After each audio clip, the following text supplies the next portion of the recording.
మాగంటి సునీతను BRS working president KTR పరామర్శించారు. జూబ్లీహిల్స్ లోని సునీత గోపీనాథ్ ఇంటికి వెళ్లిన ఆయన సునీత కుటుంబ సభ్యుల్ని పరామర్శించారు. రాజకీయాల్లో గెలుపోటములు సహజమని ధైర్యం చెప్పారు.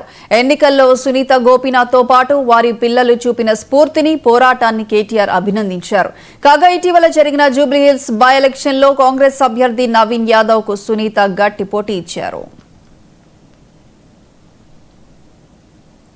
ఎన్నికల ఫలితాలు వచ్చి 24 గంటలు కాకముందే మా పార్టీ కార్యకర్తలు నాయకుల మీద ఇవాళ గూండాయిజానికి, రౌడీయిజానికి కాంగ్రెస్ పార్టీ ఏదైతే దిగజారుడు రాజకీయాలు చేస్తుందో నేను ఒకటే చెప్తా ఉన్నా.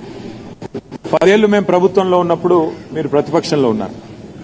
ఎన్నడన్నా ఈ రోజు ఇక్కడ మా సోదరుడు రాకేష్ క్రిస్టోఫర్ గారి మీద జరిగిన దాడి జరిగినట్టుగా ఒక ఉప ఎన్నికల్లో గెలిచిన తర్వాత ఎక్కడన్నా మా ప్రభుత్వ హయాంలో మా కార్యకర్తలు గాని, మా పార్టీ నాయకులు గాని హద్దులు దాటి ఈ రకంగా ప్రవర్తించారా ఒక్కసారి గుర్తు తెచ్చుకోండి.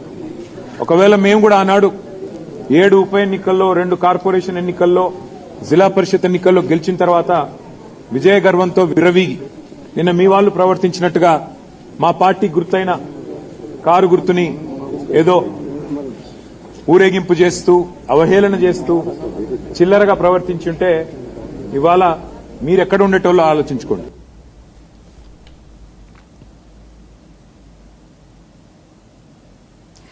అలీబాబా 40 దొంగల కథ